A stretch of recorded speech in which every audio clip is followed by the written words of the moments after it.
ಎಲ್ಲರಿಗೂ ನಮಸ್ಕಾರ. Welcome to the great Kusuma YouTube channel. So ನಾವು ಈ ವ್ಲಾಗು ತಿರುಪತಿದಾಗಿರುತ್ತೆ. ಸೊ ಲಾಸ್ಟ್ ಮಂತ್ ಹೋಗಿ ಬಂದಿದ್ದು. ನನಗೆ ಪೋಸ್ಟ್ ಮಾಡೋಕ್ಕೆ ಟೈಮೇ ಸಿಗ್ತಾ ಇರಲಿಲ್ಲ. 1.5 ವರ್ಷ ಆಗಿತ್ತು ತಿರುಪತಿಗೆ ಹೋಗಿ. ಅದಾದ ನಂತರ ನಾವು ಹೋಗ್ತಾ ಇದ್ದೀವಿ.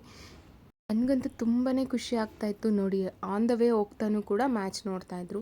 ಸೊ ಮೆಜೆಸ್ಟಿಕ್ ರೀಚ್ ಆಗಿ ಅಲ್ಲಿಂದ ಬಸ್ ಹತ್ಕೊಂಡು ನಾವು ಹೋದ್ವಿ. ಸೊ ಮ್ಯಾಚ್ ನೋಡ್ತಾಯಿದ್ರು. ಅದೇ ಟೈಮ್ಗೆ ನಮಗೆ ಈ ಚಿನ್ನಸ್ವಾಮಿ ಸ್ಟೇಡಿಯಂ ಕೂಡ ಕಾಣಿಸ್ತು. ಮಿಡ್ ಸ್ಟಾಪಲ್ಲಿ ಸೊ ಇಳ್ಕೊಂಡ್ವಿ. ಸೊ ಅಲ್ಲಿ ತುಂಬ ಚೆನ್ನಾಗಿತ್ತು ಕಾಫಿ ಟೀ ಅಂತೂ. ಮಿಡ್ ಸ್ಟಾಪಲ್ಲಿ ನನಗೆ ಈ ಟೀ ಕುಡಿಯೋದಂದರೆ ತುಂಬಾ ಇಷ್ಟ.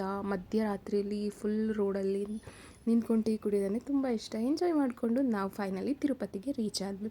ಸೊ ತಿರುಪತಿಗೆ ನಾವು ರೀಚ್ ಆಗಿದ ತಕ್ಷಣವೇ ಒಂಥರ ವೈಬ್ ಬರುತ್ತೆ. ಸೊ ಅದಾಗಿದ್ದ ನಂತರ ಇಲ್ಲಿ ಒಂದು ಗರುಡದಾಗಿರ್ಬೋದು ಅದನ್ನು ಸುತ್ತ ಹಾಕ್ಕೊಂಡು ನಾವು ಹೋಗಿ ನೆಕ್ಸ್ಟು ವೆರಿಫಿಕೇಷನ್ ಆಗುತ್ತೆ ನೋಡಿ, ಆ ಒಂದು ಪ್ಲೇಸ್ ನಿಲ್ಲಿಸ್ತಾರೆ. ಸೊ ಇಲ್ಲಿಂದ ಸ್ಟಾರ್ಟ್ ಆಗುತ್ತೆ ಬೆಟ್ಟ ಹತ್ತೋ ಅಂಥವ್ರಿಗೆ ಜನಕ್ಕೆ ಅಲ್ಲಿ ಸ್ಟಾಪ್ ಕೊಡ್ತಾರೆ, ಅಲ್ಲಿ ಇಳ್ಕೊಬೋದು ನೋಡಿ. ಇಲ್ಲಿ ಚೆಕ್ಕಿಂಗ್ ಸ್ಪಾಟು. ಚೆಕ್ಕಿಂಗ್ ಹತ್ರ ಅಂತೂ ನನಗಂತೂ ಎಷ್ಟು ಕೂಲಾಗಿತ್ತು ಅಂದರೆ ಫುಲ್ ಆ ಸುತ್ತಮುತ್ತ ವಾತಾವರಣ ನೋಡ್ತಾ ಇದ್ರಂತೂ ಸಿಕ್ಕಾಪಟ್ಟೆ ಚೆನ್ನಾಗಿತ್ತು, ತಣ್ಣಗಿತ್ತು. ಅದಾದರೆ ನನ್ನ ಮಗನಿಗೆ ಸ್ವಲ್ಪ ಚಳಿ ಸ್ಟಾರ್ಟ್ ಆಗ್ತಾಯಿತ್ತು. ಅವ್ನು ಹೇಳ್ತಾ ಇದ್ದೀನಿ ಫುಲ್ ಕ್ಲೋಸ್ ಮಾಡ್ಕೊಳ್ಳೋ, ಸ್ವೆಟ್ರ್ ಹಾಕ್ಕೊಳ್ಳೋ ಅಂತ. ಇಲ್ಲ ಅಂದ. ಸೊ ಬಸ್ಸಲ್ಲಿ ನೋಡಿ ಈ ಥರ ಫ್ರಂಟ್ ಸೀಟ್ ಇತ್ತಲ್ಲ, ನಾನು ಹೋಗಿ ಅಲ್ಲಿ ಕೂತ್ಕೊಂಡ್ಬಿಟ್ಟೆ. ಅದಾದ ನಂತರ ಒಳ್ಳೆ ವ್ಯೂ ಎಂಜಾಯ್ ಮಾಡ್ಕೊಂಡು ನಾನು ಹೋಗಿದ್ದು.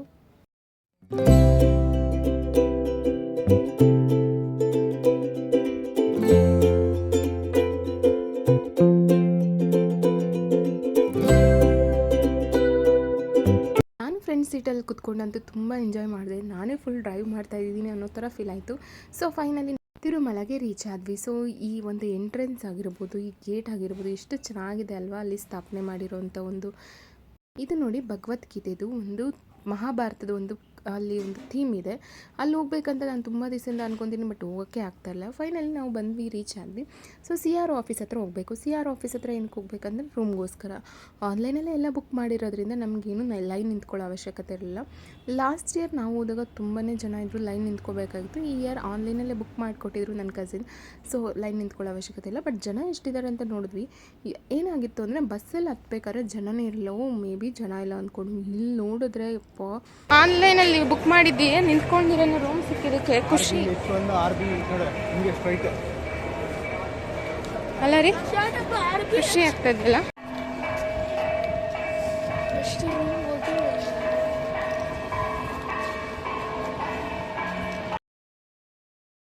ಮಾರ್ನಿಂಗ್ ಆ ಗಂಟಾನಾದನ ಕೇಳಿಸ್ಕೊಂಡು ನಾನು ಮುಂದಕ್ಕೆ ಹೋದೆ. ನಾವು ಆನ್ಲೈನಲ್ಲೇ ಬುಕ್ ಮಾಡಿಕೊಂಡ್ರೆ ಒಂದು ಬೆನಿಫಿಟ್ ಏನಂದರೆ ಅಲ್ಲಿ ಲೈನ್ ನಿಂತ್ಕೊಳ್ಳೋದಿರಲಿಲ್ಲ. ಹೋಗೋದ ತಕ್ಷಣ ನಮಗೆ ರೂಮ್ ಯಾವುದಿದೆ ಅಂತ ಅಲೌಟ್ ಮಾಡಿ ಕೊಟ್ಬಿಡ್ತಾರೆ. ಮತ್ತು ಒಂದು ಸ್ಕ್ಯಾನರಲ್ಲಿ ನಮಗೆ ಸ್ಕ್ಯಾನ್ ಮಾಡಿದರೆ ಯಾವ ರೂಮ್ ಅಲೌಟ್ ಆಗಿದೆ ಅಂತ ಸಿಕ್ಕತ್ತೆ. ಅಲ್ಲಿ ಇಳಿದ ತಕ್ಷಣ ನಮ್ಗೆ ಹಶ್ವಾಗ್ತಾಯಿತ್ತು. ಬ್ರೇಕ್ಫಾಸ್ಟ್ ಮುಗಿಸ್ಕೊಂಡ್ವಿ. ಸೊ ಇಡ್ಲಿ, ಪೂರಿ ಮತ್ತು ಟೀ. ಪೂರಿ ಮಾತ್ರ ತುಂಬಾ ಚೆನ್ನಾಗಿತ್ತು. ಇಡ್ಲಿ ಆ್ಯಕ್ಚುಲಿ ಚೆನ್ನಾಗಿರಲಿಲ್ಲ, ಟೀ ಅಂತೂ ಚೂರು ಚೆನ್ನಾಗಿರಲಿಲ್ಲ. ಫೈನಲಿ ನಾವು ರೂಮ್ಗೆ ಬಂದ್ವಿ. ನಮ್ಗೆ ಅಲೌಟ್ ಆಗಿದ್ದಂಥ ರೂಮ್ ಬಂದು ರಾಮ ಬಗೀಚಾ ಅಂತ. ಇದು 3 ಬಿಲ್ಡಿಂಗ್ ಇದೆ, 1 2 3 ಬಿಲ್ಡಿಂಗ್ ಥರ ಇದೆ. ಫುಲ್ ದೊಡ್ಡ ರೂಮ್ಸ್ ಇರುತ್ತೆ, ದೊಡ್ಡ ಬಿಲ್ಡಿಂಗ್ ಇದೆ, ತುಂಬ ಹಳೇದು ಅಂತ ಹೇಳ್ತಾರೆ. ಬಟ್ ದೇವಸ್ಥಾನಕ್ಕೆ ತುಂಬಾ ಹತ್ರ. ಅಲ್ಲಿಂದ ಇಳಿದ ತಕ್ಷಣ ನಮಗೆ ಟೆಂಪಲ್ ಫುಲ್ ಅದರೊಳಗಡೆ ಸಿಗುತ್ತೆ. ನಮಗೆ ದೇವಸ್ಥಾನಕ್ಕೆ ತುಂಬ ಹತ್ರ ಆಗಿತ್ತು. ಈ ಥರ ಮಿಸ್ ಮ್ಯಾಚ್ ಹಾಕ್ಕೊಂಡು ಒಂದು ಸೀರೆ ಇದ್ದೆ. ಬಟ್ ನನಗೇನು ಗೊತ್ತಾ, ಬಿಸಿಲಲ್ಲಿ ಹೆಂಗಪ್ಪ ಇರೋದು, ಏನೋ ಹಾಕ್ಕೊಟ್ಬಿಟ್ಟೆ. ಬಟ್ ನನಗೆ ಮೊದಲೇ ಸಮ್ಮರ್ ಅಂದ್ರೆ ಆಗಲ್ಲ, ಬಿಸಿಲಂದರೆ ಆಗೋದಿಲ್ಲ, ನನಗೆ ಹೆವಿ ಶೆಕೆ ಆಗುತ್ತೆ. ಹಾಕ್ಕೊಂಡು ಹೋಗ್ಬಿಡೋಣ ಧೈರ್ಯವಾಗಿ ಅಂತ ಹೇಳಿದೆ. ನನ್ನ ಹಸ್ಬೆಂಡ್ ಕೂಡ ರೆಡಿ ಆದರು. ಸ್ವಲ್ಪ ನನ್ನ ಮಗ ಆ್ಯಕ್ಟಿವ್ ಆಗೇ ಇದ್ದ. ಹೋಗೋವಾಗ ಸ್ವಲ್ಪ ಖುಷಿಯಾಗೇ ಇದ್ದ. ಈ ದರ್ಶನಕ್ಕೆ ಹೋಗ್ತಾಯಿದ್ವಿ, ಆಮೇಲೆ ನಾವು ರೂಮಲ್ಲಿ ಬಂದು ಮಲ್ಕೊಂಡ್ಬಿಡ್ಬೋದು ಅಂತ. ನಾನಂತೂ ಅಷ್ಟೊಂದೇನು ಟೆನ್ಷನ್ ಮಾಡ್ಕೊಳ್ಳಿಲ್ಲ. ಇಟ್ಸ್ ಓಕೆ, ಶೆಕೆ ಆದರೂ ಆಗಲಿ ಅಂತ ಹೇಳಿ ನನಗೆ ಸ್ಯಾರಿ ಉಟ್ಕೋಬೇಕಾಯ್ತು. ಈ ಒಂದು ಸ್ಯಾರಿ ಆಗಿರ್ಬೋದು, ನನ್ನ ಹತ್ರ ಇರೋಂಥ ರೇಷ್ಮೆ ಸ್ಯಾರಿಗಳು ಹಂಗೆ ಸುಮ್ಮನೆ ಬೀರೋಲ್ಲಿ ಎತ್ತಿಟ್ಟಿದ್ದೀನಿ ಅಂತ ಟ್ರೈ ಮಾಡೋಣ ಅಂತ ಹಾಕ್ಕೊಳೋದೆ. ಸೊ ಈ ಥರ ಕ್ಯಾಮ್ರಾ ಮಾಡ್ತಾಯಿದ್ದೆ. ನನ್ನ ಹೈಟ್ಗೆ ನಾನು ಇಟ್ಕೊಂಡಿದ್ದೆ ಅಂತ ನನ್ನ ಹಸ್ಬೆಂಡ್ ಫುಲ್ ರೇಗಿಸ್ತಾಯಿದ್ರು. ನಿನ್ನ ಹೈಟ್ಗೆ ತೊಗೊಳ್ತೀಯ, ಕ್ಯಾಮ್ರಾ ಮೇಲ್ ಮಾಡು, ಚೆನ್ನಾಗಿ ಬರುತ್ತೆ ಅಂತ ಹೇಳಿ ತೊಗೊಳ್ತಿದ್ರು. ತುಂಬ ದಿನ ಆಗಿ ಹೋಗಿ ಬಂದು ನಾವು ವೀಡಿಯೋ ಮಾಡ್ತಿದ್ರೆ ಏನು ಹೇಳಬೇಕು ಅನ್ನೋದೇ ಮರ್ತೋಗ್ಬಿಡುತ್ತೆ ವಾಯ್ಸ್ ರೆಕಾರ್ಡಲ್ಲಿ. ಸೊ ಹೋಗಿ ಬಂದು 1 ವೀಕಲ್ಲೇ ನಾವು ವೀಡಿಯೋ ಮಾಡ್ಕೊಂಡ್ರೆ ಚೆನ್ನಾಗಿರುತ್ತೆ. ಹೆವಿ ಕ್ರೌಡ್ ಇತ್ತು. ಎಲ್ಲ ದರ್ಶನ ಮುಗಿಸ್ಕೊಂಡು ಲಡ್ಡು ತೊಗೊಂಡು ನಾವು ರೂಮ್ಗೆ ಬಂದ್ವಿ. ಸೊ ಲಡ್ಡು ತೊಗೊಂಡು ಹಾಗೆ ನಾನು ಒಂದು ಕೈಯಲ್ಲಿ ಟೀನ ತೊಗೊಂಡು ಬಂದೆ. ನನ್ನ ಮಗನಿಗಂತೂ ನೋಡಿ ಫುಲ್ಲು ಸುಸ್ತಾಗ್ಬಿಟ್ಟಿತ್ತು. ಜನ ಹೆಂಗೆ ಅಂದರೆ ಗೋವಿಂದ ಗೋವಿಂದ ಗೋವಿಂದ ಅಂದ್ಕೊಂಡು ನಮ್ಮನ್ನೇ ತಳ್ಕೊಂಡು ಹೋಗ್ತಾಯಿದ್ರು, ಅಷ್ಟು ಜನ ಇದ್ದರು. ಫುಲ್ ಅವನಿಗೆ ಕಾಲು ನೋವು, ಜ್ವರ ಬಂದುಬಿಟ್ಟಿತ್ತು. ನಮಗಿದೊಂದು ಬೇಜಾರು. ಈ ಒಂದು ಟ್ರಿಪ್ಪಲ್ಲಿ ಅವನೊಂದು ಆ್ಯಕ್ಟಿವ್ ಇರಲಿಲ್ಲ ಅನ್ನೋದೊಂದು ಬಿಟ್ಟರೆ ಇನ್ನೇನು ಇರಲಿಲ್ಲ ಬೇಜಾರು. ಈವ್ನಿಂಗ್ ರೆಡಿಯಾಗಿ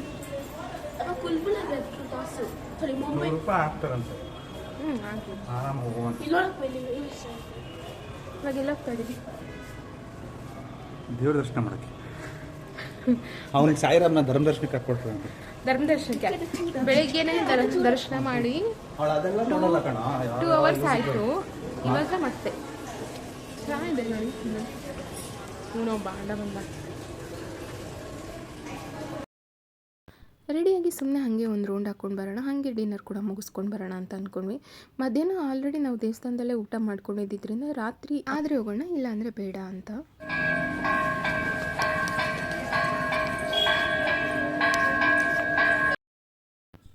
ಸೊ ಈವ್ನಿಂಗು ಕೂಡ ಗಂಟನಾದ ಕೇಳಿಸ್ಕೊಂಡು ನಾವು ಹೊರಟ್ವಿ. ಅಲ್ಲಿ ದೇವಸ್ಥಾನದ ಮುಂದೆ ವರಂಡ ಇದೆಯಲ್ಲ, ಅಲ್ಲಿ ಕೂತ್ಕೊಂಡು ದೇವ್ರ ಭಜನೆ ಮಾಡಿದ್ರೆ ತುಂಬ ಖುಷಿ ಆಗುತ್ತೆ, ಮನಸ್ಸಿಗೆ ನೆಮ್ಮದಿ ಆಗುತ್ತೆ ಅಂತ ಹೋದ್ವಿ. ಇಲ್ಲ ಶಾಪಿಂಗ್ಸ್ ಇದೆ, ನಾನು ಯಾವುದು ಕೂಡ ಏನು ಶಾಪಿಂಗ್ ಮಾಡೋಕ್ಕೆ ಹೋಗಲಿಲ್ಲ. ಮೊದಲೆಲ್ಲ ನನಗೆ ತುಂಬ ಕ್ರೇಜ್ ಇತ್ತು, ಯಾವುದೋ ಊರಿಗೆ ಹೋಗ್ಬೇಕಾದ್ರೆ ಏನಾದರೂ ತೊಗೊಂಡು ಬರಬೇಕು ಅಲ್ಲಿಂದ ಅಂತ.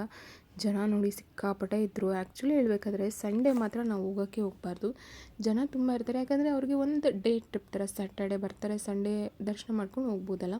ಇಲ್ಲಿ ಈ ಥರದ್ದು ಒಂದು ಗೋಳಿ ಬಜ್ಜಿ ತಿನ್ಕೊಂಡು ಎಂಜಾಯ್ ಮಾಡಿಕೊಂಡು ಟೀ ಕುಡ್ಕೊಂಡು ಸ್ವಲ್ಪ ಹೊತ್ತು ಅಲ್ಲೇ ರೆಸ್ಟ್ ಮಾಡಿದ್ವಿ. ಅದಾಗಿದ ನಂತರ ಅಲ್ಲಿ ದೇವಸ್ಥಾನ ಮುಂದೆ ಕರ್ಪೂರ ಎಲ್ಲ ಆರತಿ ಮಾಡಿಕೊಂಡು ಹೋದ್ವಿ. ಕುತ್ಕೊಳ್ಳೋಕ್ಕೂ ಜಾಗ ಇಲ್ಲ, ಅಷ್ಟು ಜನ, ನಿಂತ್ಕೊಳ್ಳೋಕ್ಕೂ ಜಾಗ ಇಲ್ಲ, ಅಷ್ಟು ಜನ ಇದ್ದರು. ನನ್ನ ಮಗಂಗೆ ತಿರ್ಗಾ ಗಾಬರಿ, ಎಲ್ಲಿ ನನ್ನ ಮತ್ತೆ ದರ್ಶನ ಕರ್ಕೊಂಡು ಹೋಗ್ಬಿಡ್ತಾರೆ ಅಂತ. ಆ್ಯಕ್ಚುಲಿ ಆ ಊರಲ್ಲೂ ನನ್ನ ಮಗ ಇಷ್ಟು ಸೈಲೆಂಟಾಗಿ ಇರ್ತಾನೆ ಇರಲ್ಲ, ಅವನಿಗೆ ಫುಲ್ ಕುಣಿತಾ ಇದ್ದ, ಒಂಥರ ಹುಲಿ ಥರ ಫುಲ್ ಅಲ್ಲಿ ಇಲ್ಲಿ ಓಡಾಡ್ತಿದ್ದ. ಇಲ್ಲಿ ಸ್ವಲ್ಪ ಸೈಲೆಂಟಾಗಿದ್ದ. ಎಷ್ಟೋ ವರ್ಷಕ್ಕೆ ಏನು ಹೇಳಿ? ಇವತ್ತೇ ಚೆನ್ನಾಗಿ ಕಾಣಿಸ್ತಾರೆ. ಎಷ್ಟೋ ವರ್ಷಕ್ಕೆ ಇವತ್ತು ನಾನು ಚೆನ್ನಾಗಿ ಕಾಣಿಸ್ತಾ ಇದ್ದೀನ? ಎಷ್ಟೋ ವರ್ಷಕ್ಕ? ನೀನು ಅಲ್ಲ ಹೌದಾ ಅಂದ? ಇವತ್ತೇನಾ ಹೌದಾ ಅಂದ? ಈ ಥರ ರೆಡಿ ಆಗಿರೋದಕ್ಕೆ ಎಷ್ಟೋ ವರ್ಷಕ್ಕೆ ಚೆನ್ನಾಗಿ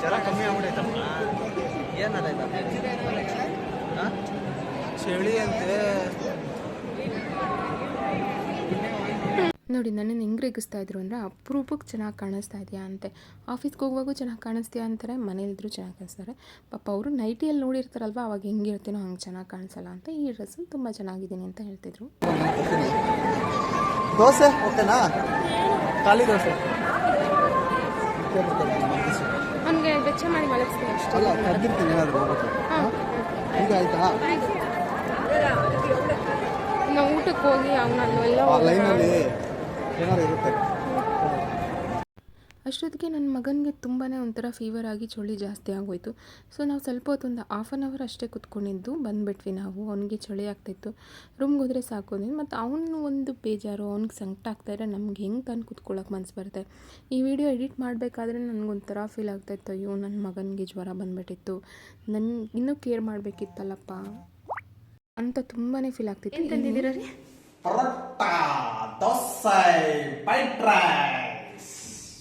ಎಲ್ಲ ನೀವೇ ತಿಂತೀರಾ ಇವಾಗ? ಎಲ್ಲ ಕುಸುಮ ಬಿಟ್ಕೊಂಡು ತಿನ್ಬೇಕು ಇವಾಗ ಅಷ್ಟೇ. ಏನಕ್ಕೆ ಅಷ್ಟು ಸ್ಟೈಲಾಗಿ ಹೇಳ್ತಾಳೆ, ತಗೊಂಬಾ ಅದು ತಗೊಂಬಾ ಇದು ತಗೊಂಬಾ ಅಂತ. ನಾನು ಹೇಳಿದ್ದು ಸ್ವಲ್ಪ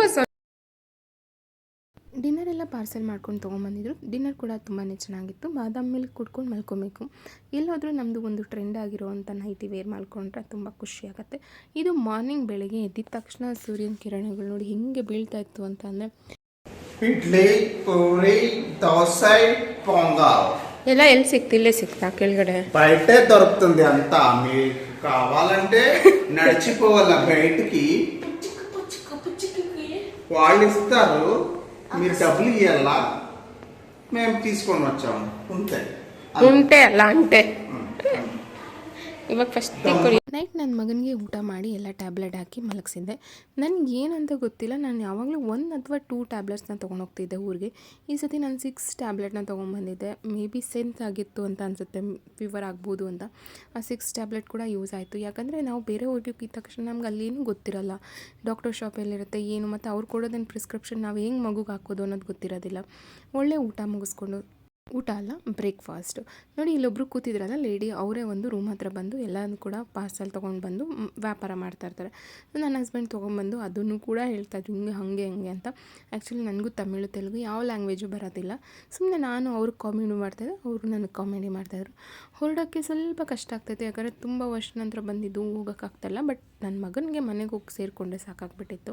ಆ ಒಂದು ಖುಷಿಗೆ ಫಸ್ಟ್ ನಾವು ಮನೆಗೆ ಹೋಗೋಣ, ಅವನ ಮನೆಗೆ ಹೋಗಿ ಆರಾಮಾಗ್ತಾನೆ ಅನ್ನೋದು ನಮಗೆ ಖುಷಿ. ಈ ಥರ ಬೆಟ್ಟ ಎಲ್ಲ ನೋಡ್ಕೊಂಡು ಆರಾಮಾಗಿ ಬಂದಿದ್ದು ನೋಡಿ, ಎಷ್ಟು ಚೆನ್ನಾಗಿರುತ್ತೆ ಈ ಥರ ಗೊಬ್ಬರ. ನಾನು ಒಂದು ಸತಿ ಬೆಟ್ಟ ಹತ್ತಿದ್ದು, ನಾನು ನನ್ನ ಹಸ್ಬೆಂಡ್ ಒಂದು ಸತಿ ಬೆಟ್ಟ ಹತ್ತಿದ್ವಿ. ತುಂಬಾ ಕಷ್ಟ, ಬಟ್ ಇವಾಗಂತೂ ಕಷ್ಟ ಆಗುತ್ತೆ, ಆಗೋದಿಲ್ಲ, ಕಾಲು ಪೇನ್ ಆಗೋದು ತುಂಬ ಕಷ್ಟ ಆಗುತ್ತೆ. ಆವಾಗ ಹತ್ತಿದಾಗಂತೂ ತುಂಬ ಚೆನ್ನಾಗಿ ಎಂಜಾಯ್ ಮಾಡ್ಕೊಂಡು ಹತ್ತಿದ್ದು. ಸೊ ಇಲ್ಲಿ ಬಸ್ ಸ್ಟ್ಯಾಂಡಲ್ಲಿ ನಾವು ಕೂತ್ಕೊಂಡಿದ್ವಿ. 1 ಅವರ್ ಮುಂಚೆನೇ ನನ್ನ ಹಸ್ಬೆಂಡ್ ಕರ್ಕೊಂಬಂದುಬಿಟ್ಟಿದ್ರು. ಸ್ವಲ್ಪ ಜ್ಯೂಸು ಎಲ್ಲ ಕುಡ್ಕೊಂಡು ಹೊರಟ್ವಿ. ಇದು ಬರುತ್ತಲ್ಲ, ನಾವು ಆ್ಯಪ್ನ ಓಪನ್ ಮಾಡಿದ ತಕ್ಷಣ ಒಂದು ಬೆಟ್ಟ ಬರುತ್ತಲ್ಲ ದೇವ್ರದ್ದು, ಆ ಒಂದು ಬೆಟ್ಟನ ಕ್ಯಾಪ್ಚರ್ ಮಾಡ್ಕೊಂಡು ಹೋದ್ವಿ. ಬಸ್ಸಲ್ಲಿ ಸ್ವಲ್ಪ ಸಮೋಸ ಬಂದಿತ್ತು, ತಿಂದ್ಕೊಂಡು ಮಿಡ್ ಸ್ಟಾಪಲ್ಲಿ ನಿಲ್ಲಿಸಿದ್ರು ಊಟಕ್ಕೆ ಅಂತ ಹೇಳಿ. ಚೆನ್ನಾಗಿತ್ತು ಊಟನೂ ಕೂಡ. ಇದ್ರ ಆಪೋಸಿಟ್ ಹೋಗುವಾಗ ನಿಲ್ಲಿಸಿದ್ದು, ಇದು ಆಪೋಸಿಟ್ ಬರುವಾಗ ನಿಲ್ಲಿಸ್ತಾರೆ. ಸೊ KSRTC ಅಪ್ರೂವಲ್ ಅಂತ ಏನೋ ಹಾಕಿ ನಿಲ್ಲಿಸಿದ್ರು. ಚೆನ್ನಾಗಿತ್ತು. ಒಂದು ಫುಲ್ ಮೀಲ್ಸ್ ತೊಗೊಂಡಿದ್ವಿ, ಚಪಾತಿ 3 ಜನನೂ ಕೂಡ ಶೇರ್ ಮಾಡ್ಕೊತಿದ್ವಿ. ಸಾಕಾಯಿತು, ವೇಸ್ಟ್ ಆಗಲಿಲ್ಲ. ಯಾಕಂದರೆ ಯೂಶ್ವಲಾಗಿ ನಾವೆಲ್ಲಾದರೂ ಏನಾದರೂ ತೊಗೊಂಡ್ರೆ ವೇಸ್ಟ್ ಆಗೋದೇ ಜಾಸ್ತಿ ನಾವು ತಿನ್ನೋದಕ್ಕಿಂತ. ಫ್ರೂಟ್ ಸಲಾಡ್ ತಿನ್ನಬೇಕು ಅನ್ನಿಸ್ತು ಅಂತ ಸಮ್ಮರಲ್ಲಿ ತೊಗೊಂಡಿತ್ತು, ವಾಟರ್ ಮೆಲನ್ ಮಾತ್ರ. ಫೈನಲಿ ನಾವು ಮನೆಗೆ ಬಂದ್ವಿ. ನಮ್ಮ ಜೊತೆನೇ ಸೂರ್ಯ ಕೂಡ ತಿರುಪತಿಯಿಂದ ಬೆಂಗಳೂರಿಗೆ ಬಂದರು.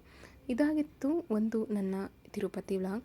ನಿಮಗೆಲ್ಲ ಈ ವ್ಲಾಗ್ ಇಷ್ಟ ಆದರೆ ದಯವಿಟ್ಟು ನನ್ನ ಚಾನಲ್ನ ಲೈಕ್ ಮಾಡಿ, ಶೇರ್ ಮಾಡಿ, ಸಬ್ಸ್ಕ್ರೈಬ್ ಮಾಡಿ. ಮನೆಗೆ ಬಂದಿದ್ದ ತಕ್ಷಣ ನಾನು ಲಡ್ಡು ಪ್ರಸಾದನೆಲ್ಲ ದೇವ್ರಿಗೆ ಮುಂದೆ ಇಟ್ಟು ಪೂಜೆ ಮಾಡಿ, ಬ್ಯಾಗ್ನೆಲ್ಲ ತೊಗೊಂಡೋಗಿದ್ದಂಥ ಲಗೇಜ್ನೆಲ್ಲ ಅನ್ಪ್ಯಾಕಿಂಗ್ ಮಾಡಿ, ಗೋಬಿ ಮಂಚೂರಿ ತಂದಿದ್ರು. ಒಂದು ಒಳ್ಳೆ ಊಟ ಮುಗಿಸ್ಕೊಂಡು ಆವತ್ತಿನ ದಿನನ ಎಂಡ್ ಮಾಡಬೇಕು. ಮುಂದೆ ಮತ್ತಷ್ಟು ಒಳ್ಳೆಯ ಒಂದು ವೀಡಿಯೋಗಳ ಜೊತೆಗೆ ನಾನು ನಿಮ್ಮ ಜೊತೆ ಮೀಟ್ ಆಗ್ತೀನಿ. ಅಲ್ಲಿವರೆಗೂ ಎಲ್ಲರಿಗೂ ಒಳ್ಳೆಯದಾಗಲಿ.